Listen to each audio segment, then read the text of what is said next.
ഗയാസുരുടെ fight ശൈലി എനിക്ക് ഭയങ്കര ഇഷ്ടപ്പെട്ട. ഫ്ലൈങ് കണ്ട് ഇസ്ലാം വരെ ഞെട്ടിപ്പോയി. സ്റ്റാർട്ടിങ് തൊട്ട് വന്നത് കണ്ടോ, ബാക്ക് എടുത്തതുണ്ടോ, ചാടി കയറി ഡിമിട്രിസ് ജോൺസിനെ കോൾ ഔട്ട് ചെയ്തത് നൈസായിരുന്നു കേട്ടാ. വേറെ ആരും ഇല്ലല്ലേ കോൾ ഔട്ട് ചെയ്യാനായിട്ട്. യങ്കാരിയാണ് സ്റ്റോക്ക് റൈസ് ആയത്, ഷൗക്കത്തിന്റെ സ്റ്റോക്ക് ഡിമ്മായി. യുടെ സെക്യൂരിറ്റി പോലും പുള്ളിനെ ഓർക്കല്ല. അവസാനം ജോറോഗൻ വേണ്ടി വന്ന്. ഒടുക്കത്തെ ഡിസപ്പോയിന്റിംഗ് ഫൈറ്റ് ആയിരുന്നില്ല ഗെയിന്റെ ഫൈറ്റ്. അത് ഗെയിന്റെ 3 പേരിൽ ഒടിഞ്ഞാണ്ടായെന്ന് പറയുന്നുണ്ട്. First round അൽജോയിച്ച്, second round എലിയോ Veechi. Full time lock ചെയ്യുമ്പോ സ്ക്രീൻ സേവർ അപ്പോണതിന്റെ ഫോട്ടോ വരുന്നു. എലിയ 145 നിർത്തി 155 പോണെന്ന്. ഹായ് ഗൈസ്, അപ്പൊ നമ്മള് 310 റീക്യാപ്പ് ആയിട്ട് വന്നിരിക്കണേ. നമ്മൾ സ്റ്റാക്ഡ് എന്നൊക്കെ പറഞ്ഞ കിഡിൽ സ്റ്റാക്ഡ് ഒരു കാർഡായിരുന്നു, പക്ഷെ കൊറേ ഡിസിഷൻസ് ഒക്കെ ഷിഫ്റ്റ് ആയി പോയി. ജഡ്ജിങ് ഒക്കെ കുറച്ച് കോൺട്രവേഴ്സിയിലും. ഇന്ന് സംഭവം ക്ലോസ് ഫൈറ്റ്സ് ആയിരുന്നു, കൊറേ ക്ലോസ് ഫൈറ്റ്സ് ഉണ്ടായിരുന്നു. പിന്നെ കൊറേ കിഡിലൻ ഫൈറ്റ്സ് ഉണ്ടായിരുന്നു. എനിക്ക് 2-3-4 ഫൈറ്റ് ഒക്കെ ഇഷ്ടപ്പെട്ടു. എനിക്ക് മറ്റേ നമ്മുടെ ക്രോൺ കേസ് സ്ലാം ചെയ്തത് കണ്ട പ്രൈസ് വെച്ചാല് എന്റെ അമ്മോ. അത് കഴിഞ്ഞിട്ട് പിന്നെ വേറെ സംഭവങ്ങൾ ഉണ്ടായിരുന്നു. മെയിൻ കാർഡ് തുടങ്ങിയത് ഒരു കൊറിയൻ ഡൂഡ് ജയിച്ചാണല്ല, ഡോങ് ഹുൻ ചോയ്. ഡൂഡ് പ്രൈസ് പിക്ചറിലെ കോൾ ഔട്ടും ചെയ്തു, ഫ്ലാറ്റ് ഒരു എർത്തിന്റെ ഫോട്ടോ വെച്ചിട്ട്. പിന്നെ നമുക്ക് മെയിൻ ഇവന്റ് വെറുതെ നൈസായിരുന്നില്ലേ? മെയിൻ ഇവന്റ് വെറുതെ ഗയാസുരുടെ ഫൈറ്റ് ശൈലി എനിക്ക് ഭയങ്കര ഇഷ്ടപ്പെട്ട. ഫ്ലൈങ് കണ്ട് ഇസ്ലാം വരെ ഞെട്ടിപ്പോയി. അതെന്ത് അന്ന് വെറുതെ നിക്കണടുത്ത് വെറുതെ അത് സ്പാം ചെയ്തിട്ട് 2-3 പ്രാവശ്യം പുള്ളി നൈസായിട്ട്. അത്ര ചിഹ്നുണ്ട പാൻഡോജൊക്കെ? എനിക്കറിയാൻ പാടില്ല, പക്ഷെ പാൻഡോജ് സ്റ്റാർട്ടിങ് തൊട്ട് വന്നത് കണ്ടാ ഇത് സീനായിരുന്നു. മറ്റേ എനർജി എന്നൊക്കെ പറഞ്ഞു കഴിഞ്ഞാൽ ഉടുക്കത്തെ എനർജി. പാൻഡോജ് ഇപ്പൊ ഫുള്ളി വോൾഡ് പീക്ക് പ്രൈം വെർഷൻ ആയിട്ട് നിൽക്കണാണ്. എനിക്ക് തോന്നണില്ല അവന്റെ പ്രൈം എത്തിയിട്ടുണ്ടെന്ന്. ഏജ് ഉണ്ടെങ്കിലും പ്രൈം ഫൈറ്റിംഗിൽ എത്തിരണം എനിക്ക് തോന്നണില്ല. അത് മാത്രമല്ല പാൻഡോജ് ഒരുമാതിരി ലെവൽ അബവ് പോലെ തോന്നിയത്, ഫീൽ ചെയ്തത്. പിന്നെ ആ ജുജുത്സു എക്സ്ചേഞ്ച് ഒക്കെ എന്തായിരുന്നു, ആ ബാക്ക് എടുത്തതുണ്ടോ, ചാടി കയറി. എനിക്ക് അവസാനം ആ സെക്കൻഡ് റൗണ്ടില് ബാക്ക് കിട്ടിയപ്പോ സെറ്റ്.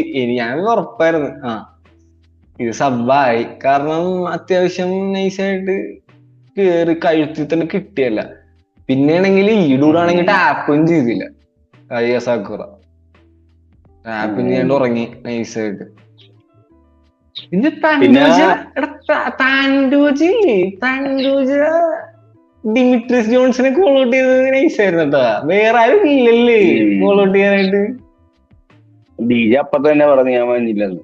ഡിജെക്ക് 2 മില്യൺ ഓഫർ കൊടുത്ത് 12 കോടി രൂപ. അതുകൊണ്ട് മെയിൻ ഇവന്റ് ഏതെങ്കിലും ആവട്ടെ, സെക്കോ മെയിൻ ഇവന്റ് ഡിസപ്പോയിന്റഡ് ആയി പോയി കഴിച്ചതെന്ന് വെച്ച് കഴിഞ്ഞാൽ ഒരുമാതിരി. ശരിക്കും പറഞ്ഞു കഴിഞ്ഞാൽ ഷൗക്കത്താണ് ജയിച്ചത്, യങ്കാരിയാണ് തോറ്റത്. പക്ഷേ യങ്കാരിയാണ് സ്റ്റോക്ക് റൈസ് ആയത്, ഷൗക്കത്തിന്റെ സ്റ്റോക്ക് ഡിമ്മായി. എന്നൊരുമാതിരി വിചാരിക്കണ പോലെ ബൂഗി മാൻ എന്ന് പറഞ്ഞ ഷൗക്കത്ത് ഹഗ്ഗറായി മാറി. മറ്റേ ബാറ്റിസ്റ്റ ജോസാൽഡോനെ ചെയ്ത പോലെ ഹഗ് ചെയ്ത് KG കൊണ്ടുപോയി വെച്ചിട്ട് കുറെ നേരം പിടിച്ചിരുന്നത്. അത് ആൾക്കാർക്കൊക്കെ പ്രാന്തായി. അതുമാത്രമല്ല പുള്ളീനെ ഗ്യാരി ടേക്ക് ഡൗൺ ചെയ്ത് ഓൾമോസ്റ്റ് ചോക്ക് ചെയ്യാൻ പോയി. അത് കണ്ടാ നീ? 5th round നൈസായിരുന്നു. പക്ഷെ ഷൗക്കത്തിന് ഇഞ്ചുറി ഉണ്ടായിരുന്നു പറയണ്ടല്ലോ. ഇഞ്ചുറി ഉണ്ടായെന്ന് പറയുന്നുണ്ട്. ഇനിയിപ്പോ ഗ്യാരി ചിലപ്പോ അടുത്ത ദിവസം എന്ന് പറയും എനിക്ക് ഇഞ്ചുറി ഉണ്ടായിരുന്നു, അപ്പൊ അത് കോമ്പൻസേറ്റ് ആയി പോകും മിക്കവാറും. അങ്ങനെ ആയിക്കോളൂ. പക്ഷെ ഇഞ്ചുറി ആയിട്ടൊക്കെ വെയിറ്റ് ചെയ്യാറില്ല. ജെഫ്നിയിലായിട്ട് ഇഞ്ചുറി ഉണ്ടായെന്നൊക്കെ പറയണ്ടായി. പിന്നെ ഈ എന്തൊരു മ്യൂച്വൽ റെസ്പെക്ട് ഉണ്ടായിരുന്ന പോലെ തോന്നിപ്പോയി. പറഞ്ഞു കഴിഞ്ഞാൽ അത്ര എക്സ്ട്രാ ഗിയർ മിസ്സിങ് ആയ പോലെ ഷൗക്കത്തിന്. എനിക്ക് അങ്ങനെ തോന്നിയിട്ടോ. കാര്യം എന്ന് വെച്ചാൽ ഷൗക്കത്ത് സ്ട്രൈക്ക് ചെയ്തപ്പോ 2-3 സ്പിന്നിങ് ഒക്കെ ഒരുമാതിരി കിടിലം പവറിലൊക്കെ 2-3 സ്പിന്നിങ് ഒക്കെ എറിഞ്ഞത്. എനിക്ക് ശരിക്കും എന്റെ ഒരു നറേറ്റീവ് ഞാൻ പറഞ്ഞുതരാം ഗൈസ്. ചിലപ്പോ നമ്മൾ വിചാരിച്ച ഒരു ഷൗക്കത്ത് അത്ര വലിയ അടിപൊളിയായി നോക്കില്ല. കാരണം യങ്കാരി MVP ആയിട്ട് സ്ട്രഗിൾ ചെയ്ത ഫൈറ്ററാണ്. അപ്പൊ ഞാൻ കുറ്റപ്പെടുത്തലല്ല. അപ്പൊ അങ്ങനത്തെ ഷൗക്കത്ത് സ്ട്രഗിൾ ചെയ്ത് എനിക്കത് ബലാലി, ഞാൻ നേരത്തെ പറഞ്ഞിട്ടുണ്ട് ബലാലി ജയിക്കൂന്ന്. ഇപ്പോഴെനിക്ക് ഒരുമാതിരി ഉറപ്പിക്കാം ബലാലിനെ ജയിക്കോളന്ന്. ചിലപ്പോ ഇതിനകത്ത് ഒരു നറേറ്റീവ് ഉണ്ടാവും. നമ്മൾ കേൾക്കോളെ യങ്കാരി MVP സ്ട്രൈക്കിങ്ങിലാണ് യങ്കാരി തോറ്റത്. യങ്കാരി എക്സെപ്ഷണൽ ഭാവിയിൽ ചാമ്പ്യൻ നമ്മുടെ ഒരാളായിരിക്കും. അയാളായിട്ട് വന്നുകൊണ്ടായിരിക്കും ഷൗക്കത്തിന് ഇപ്പൊ പണി കിട്ടിയത്. ചിലപ്പോ അങ്ങനെ നറേറ്റീവ് ഉണ്ടാവാം, ഷൗക്കത്തിന് ഇഞ്ചുറി കാരണമായിരിക്കാം. പക്ഷെ എന്റെ ഈ പോയിന്റ് ഓഫ് വ്യൂ ഞാൻ പറയണത് എനിക്ക് തോന്നുന്നില്ല ഷൗക്കത്ത് ചാമ്പ്യൻ ആവുമെന്ന്. എനിക്ക് എന്റെ തോന്നണേ ഇപ്പോഴത്തെ ഇത് പ്രഡിഷൻ. ഇയങ്കാരി അത്യാവശ്യം നൈസായിരുന്നു. അത് കാരണം ഷൗക്കത്തിന് കുറച്ച് പണി കിട്ടിയത് ആവാനും ചാൻസ് ഉണ്ട്. അതും ശരിയായിരിക്കാം. കാരണം ഡിഫെൻഡ് ക്ലിഞ്ചിലൊക്കെ നൈസായിട്ടൊക്കെ ഡിഫെൻഡ് ചെയ്ത് ഇയങ്കാരി കുറെ നേരമൊക്കെ ഡിഫെൻഡ് ചെയ്ത് അതങ്ങനെ ഇങ്ങനെ പൊസിഷൻ ഒന്നും അങ്ങനെ കൊടുക്കണുണ്ടായിരുന്നില്ല. അത്യാവശ്യം നല്ല ഡിഫെൻഡ് ചെയ്ത് പിന്നെ ഫിഫ്ത്ത് റൗണ്ട് നമ്മൾ കണ്ടായില്ല. അത്യാവശ്യം അത് ഭയങ്കര ടയേർഡായി പോയെന്ന് അവര്. ആ സബ്മിനൊന്നും പോവാൻ പറ്റണ്ടായില്ല. നിങ്ങള് കഴുത്താണെങ്കി ഈ ഷൗക്കത്താണെങ്കി കഴുത്ത് തന്നൂല്ല. ബലാലിന് കുറച്ചുകൂടി ആദ്യം ഷൗക്കത്തിനുണ്ടെന്നുള്ള കാര്യം കൺഫേം ആണ്. ബലാല് മറ്റേ റിമെമ്പർ ദ നെയിം എന്നൊക്കെ പേര് വെച്ചിട്ട് മറ്റേ UFC സെക്യൂരിറ്റി പോലും പുള്ളിനെ ഓർക്കണില്ല. അവസാനം ജോറോഗൻ വേണ്ടി വന്ന് അയാള് ചാമ്പ്യനാണ്, ഒന്ന് കയറ്റി വിട്. എന്താ അവസ്ഥയാണല്ലേ. അത് പിന്നെ പറഞ്ഞിട്ടും കാര്യമുള്ള കാര്യത്തില്ല. അപ്പൊ സെക്യൂരിറ്റിക്കാരൻ UFC കാണാത്തവരാണെങ്കിൽ ഇല്ല, ശരിക്കും അവന്റെ പോപ്പുലാരിറ്റി കുറവായതുകൊണ്ട് തന്നെയാണ്. എന്തായാലും ഷോ പോയി. ജോറോഗൻ അങ്ങനെ കില്ല് ഉണ്ടായിരുന്നു. എനിക്ക് ജോറോഗൻ ആ നാച്ചുറൽ ആയിട്ട് അങ്ങോട്ട് പറഞ്ഞങ്ങോട്ട് പോയതാന്ന് വെച്ച്. ആ ഡൂളി കോമഡിയൻ അല്ലേ? കോമഡിയൻ അല്ലേ, അതുകൊണ്ട് പറഞ്ഞായിക്കോളൂ. പക്ഷെ ഇത് എന്നിട്ട് ഞാൻ ആലോചിച്ചു, ഇത് ഇന്ററിം ഫൈറ്റ് ആയിരുന്നില്ലേ? എന്നിട്ട് എന്താണ് ടൈറ്റിൽ കൊടുക്കാന്? ഇന്ററിം ഫൈറ്റ് ആയിരുന്നു ആര് പറഞ്ഞു? ഇന്ററിം അല്ല അപ്പൊ ഇത് ഇന്ററിം ആണോ? ഞാൻ വിചാരിച്ചത് ഇന്ററിം ടൈറ്റിലുള്ള ഫൈറ്റ് ഒക്കെ ആയിരിക്കും. അപ്പൊ ഞാൻ ഷൗക്കത്തിന് ടൈറ്റിലൊക്കെ കിട്ടുന്നൊക്കെ വിചാരിച്ചിരിക്കണേ. എന്തിനാണ് ഇന്ററിം ഒരു ചാമ്പ് കഴിഞ്ഞ 3-4 മാസം ഫൈറ്റ് ചെയ്ത ഒരാള് അടുത്ത ഫൈറ്റ് ചെയ്തപ്പോ ഇഞ്ചുറി അപ്പൊ തന്നെ ഇന്ററിം? അത് എന്തുട്ടാ ഇത്? ഞാൻ വിചാരിച്ചേ ഇത് ആദ്യം പ്രൊമോട്ട് ഒക്കെ ചെയ്യാൻ തുടങ്ങിയപ്പോ ഇന്ററിം എന്നൊക്കെ പറഞ്ഞു കേട്ടാണ്. ഞാൻ പിന്നെ ശ്രദ്ധിച്ചില്ല ഇന്ററിം ആയിരുന്നു. ആൾക്കാർക്ക് എന്തായാലും ഇപ്പൊ ഒരു ഉത്തരം കിട്ടി. ഷൗക്കത്ത് കംസത്തൊക്കെ നിറഞ്ഞു വെച്ചെങ്കിൽ എന്ത് സംഭവിക്കുമെന്ന് ആൾക്കാർക്ക് ഇപ്പൊ മനസ്സിലായി. കുറെ നാളുണ്ടായിരുന്ന നറേറ്റീവ് ആണ്. അല്ല ഇപ്പൊ ഷൗക്കത്തിന് ടേക്ക് ഡൗൺ, ഷൗക്കത്തും ബിലാലും ഫൈറ്റ് നൈസായിരിക്കും. ഷൗക്കത്തും ബിലാലും ഫൈറ്റില് രണ്ടുപേർക്കും നല്ല ചാൻസ് ഉണ്ടെന്ന് എനിക്ക് തോന്നണേ. എന്നാ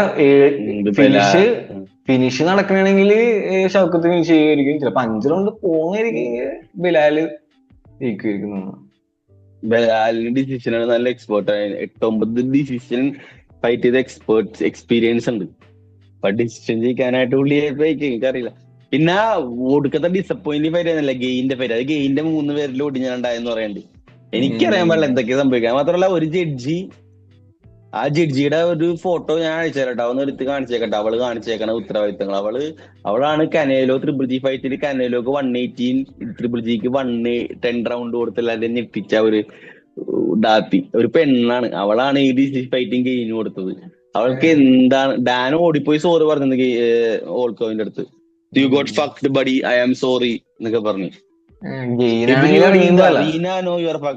ആ ഗെയിന് ഞാൻ തോറ്റെന്ന് പറഞ്ഞ് ഇറങ്ങിയും പോയി. അപ്പൊ ഈ ആൾക്കാരുടെ ഭാവി ഫൈറ്റ് എന്താണെന്ന് അറിയാത്ത പെണ്ണുമ്പുള്ള അവരുടെ ഫോട്ടോയുടെ ഞാൻ തറ പിടിച്ചേട്ടാ എഡിറ്റ് ചെയ്യുമ്പോ ഒന്ന് കാണിച്ചേക്കട്ടാ. എന്നിട്ട് അവര് കാണിച്ചേക്കണ മണ്ടത്തരങ്ങൾ നീ ഒന്ന് കാണിച്ചേക്ക, ഞാൻ കാണിച്ചു ഒന്ന് കണ്ടു നോക്ക് നിങ്ങൾ.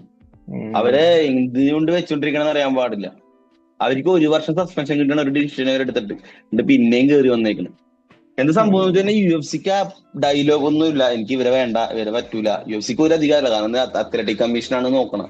അതാണ് ഇതിന്റെ. മാത്രമല്ല UFC ജഡ്ജ് ചെയ്യാൻ തുടങ്ങിയ ആൾക്കാർ കൺസ്പിറസി പറഞ്ഞ് കൊല്ലും. പിന്നെ റോബറി പറഞ്ഞു.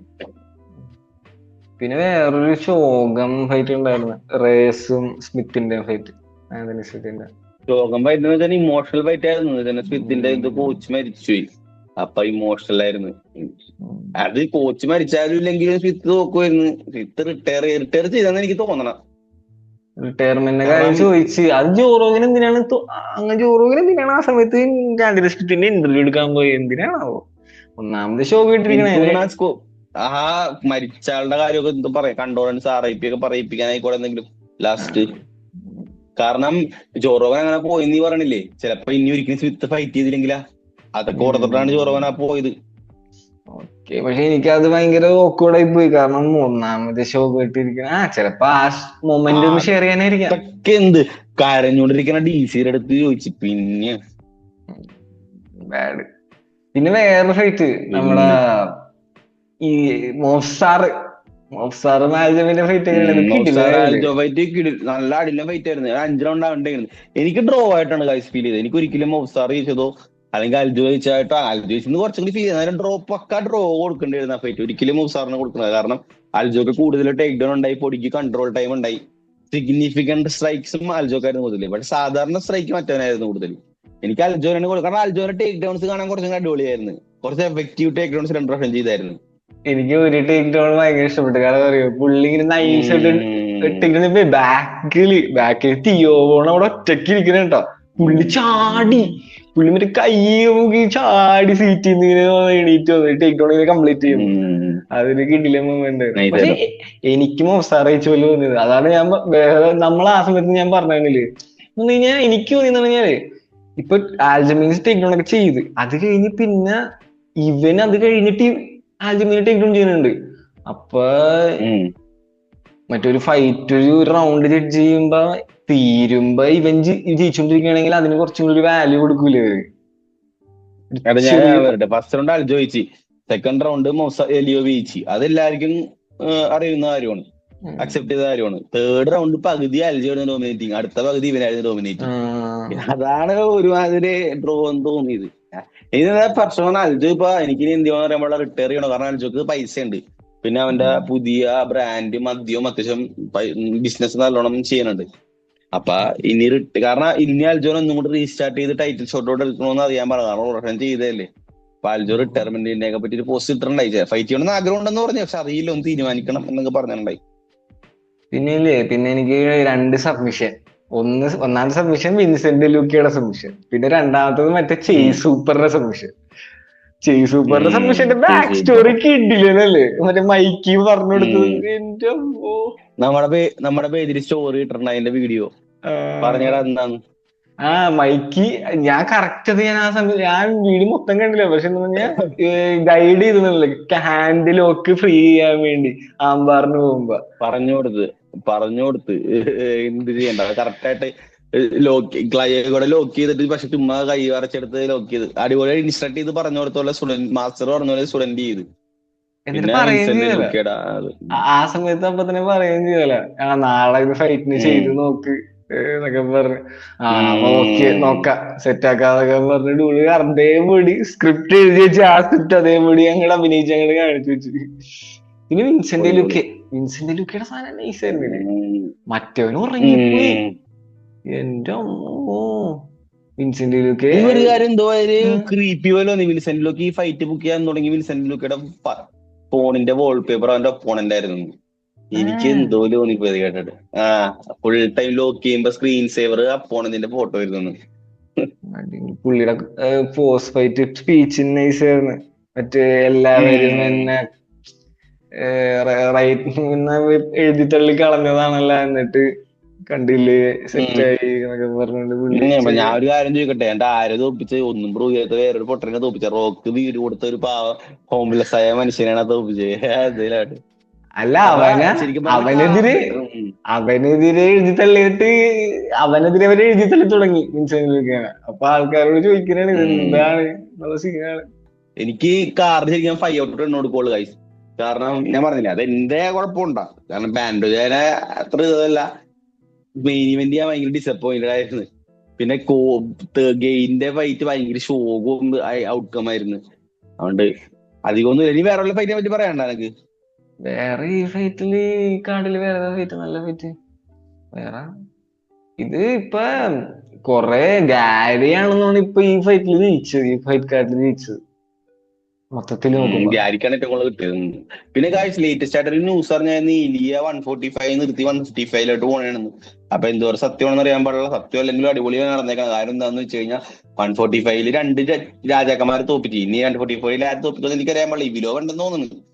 പിന്നെ അത് മാത്രമല്ല 145 ചാൾസ് ഒലിവേറിനെ ഓൾ ഔട്ട് ചെയ്തേക്കണം. അത് പൊളിച്ച് ചാൾസ് ഒലിവേറിനെ തോപ്പിക്കാൻ സ്റ്റൈലിസ്റ്റിക്കലി നല്ല ഫേവറബിൾ ഫൈറ്റ് ആണ്. കാരണം വിജയ്ക്ക് ക്യാൻസൽ ഔട്ട് ചെയ്യാനുള്ള വിജയ് ഉണ്ട്. Better wrestling, striking obviously better and harder. Charles ഒലിവേറിന് ചിൻ ഇഷ്യൂ ഉണ്ട്. അപ്പൊ നല്ലൊരു മൂവാണ്. ചാൾസ് ഒലിവേറിനെ തോപ്പിച്ചു കഴിഞ്ഞാൽ എന്തായാലും ടൈറ്റിൽ ഷോട്ട് കൺഫേം ആണ്. അപ്പൊ കൊള്ളാം, നല്ലൊരു കിടിലൻ മൂവാണെന്ന് ഞാൻ പറയുള്ളൂ. എനിക്ക് മറ്റേ സീനാണ് കുറച്ച് വിഷമമുണ്ട്. കാരണം 145 ഒരു ഫൈറ്റ് കൂടി ചെയ്യണമെന്നൊക്കെ എനിക്ക് ആഗ്രഹം ഉണ്ടായി. പക്ഷെ ആരായിട്ട് ചെയ്യണം? ഈ വിലോവായിട്ടുള്ള ഫൈറ്റ് കാണാൻ മാത്രമേ എനിക്ക് ആഗ്രഹമുള്ളൂ ശരിക്കും പറഞ്ഞ. ഇവന്റെ വേറെ ലോപ്പസ് ആയിട്ടുള്ള ഫൈറ്റ് കാണാനോ അലക്സ് ആയിട്ടുള്ള റീമാച്ച് കാണാനോ എനിക്ക് താല്പര്യമില്ല. ഇവര് ഇങ്ങനെയാണല്ലേ ഈ എല്ലാ ഫാൻസ് ഉള്ള ആൾക്കാരെ തന്നെ ഫൈറ്റ് വരുന്നത്. വോൾക്കിന് കൊറേ ഫാൻസ് ഉണ്ട്, പിന്നെ മാക്സിന് കുറെ, എന്നാൽ ഇവരൊക്കെ തോക്കണ കാണാൻ ആർക്കും താല്പര്യമില്ല. അങ്ങനത്തെ ആൾക്കാരൊക്കെ തുമ്പിക്കണം. അതും ഫാൻ ബേസ് കില്ലർ എന്ന് പറഞ്ഞ ഇരട്ടപ്പേരുണ്ടായിരുന്നു. ഗോഡ് കില്ലർ എന്നൊക്കെ പറഞ്ഞ മറ്റേ നള്ളുണ്ടായില്ലേ, അതേപോലെ ഇത് ഫാൻ ബേസ് കില്ലർ മൂടാണ് ഇയാള്. എനിക്ക് എനിക്ക് എല്ലാ പക്ഷെ ഫാൻ ബേസ് ഉള്ള ആൾക്കാരെയും ഇപ്പൊ റൊണാൾഡോ ഫാൻ ബേസിനെ സെറ്റ് ആക്കിയിട്ടുണ്ട്. എന്ത് അല്ല, റൊണാൾഡോനെ കുറിച്ച് പറഞ്ഞു കേട്ടില്ലേ? റൊണാൾഡോ മെസ്സിയോ ആ സാധനം. അയ്യോ അത് ശരിയാട്ടാ, ഇയാളെ എല്ലാരെയും ഞാൻ റൊണാൾഡോ ഫാൻ ആണെങ്കിലും ഞാൻ ഇന്ത്യയുടെ ഫാനാണ് ഇപ്പോഴും. അങ്ങനെ പറഞ്ഞോണ്ടെന്നും പറഞ്ഞ് എനിക്ക് ഭയങ്കര ഇഷ്ടം.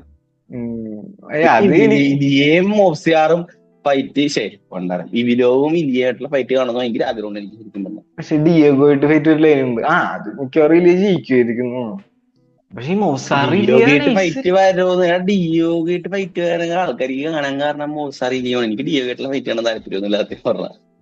അല്ല, ഈ മൊസാറ് ഇതും സ്ട്രൈക്കിങ്, മൊസാർ എന്തായാലും റെസ്ല് ചെയ്യും ഉറപ്പാണ്. ഇലിയയുടെ റെസ്ലിംഗിന്റെ ഒക്കെ കാണാൻ പറ്റില്ല.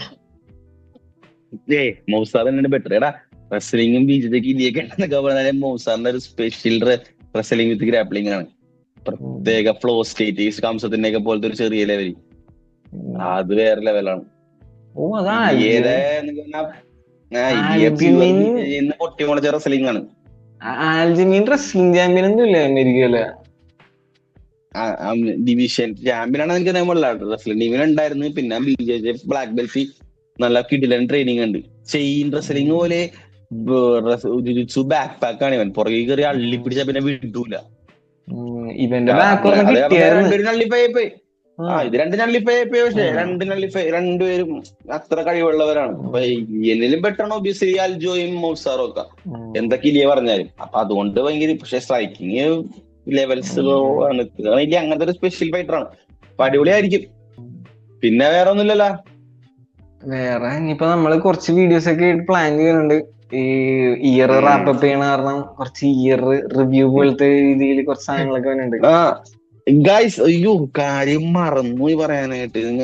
ഞാൻ ശരിക്കും ആദ്യമേ പറയണമെന്ന് വിചാരിച്ചാണ്. സബ്സ്ക്രൈബ് ചെയ്യട്ടാ, മറക്കല്ലേട്ടാ പണ്ട്. ഓക്കെ, അപ്പൊ അഡിയോസ്, ബൈ ബൈ. അഡിയോസ്.